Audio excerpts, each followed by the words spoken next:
একজন পবিত্র স্ত্রী, নেককার নারী শ্রেষ্ঠ সম্পদ, শ্রেষ্ঠ সম্পদ, শ্রেষ্ঠ পুঁজি। আজকে ছেলেরা বাপ, তোমাদেরকে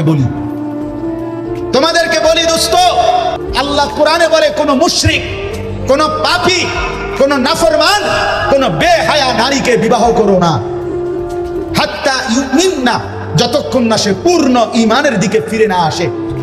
আল্লাহ কোরআনে বলেন ওয়ালা আমাতুম মুমিনাতুন খায়রুম মিন মুশরিকা, একজন নেককার মুমিনা চরিত্রবান পবিত্রা দাসীও স্বাধীন বিত্তশালী একবারে সম্পদশালী সুন্দর চেহারার মুশরিক নাফরমান পাপী নারীর চাইতে উত্তম।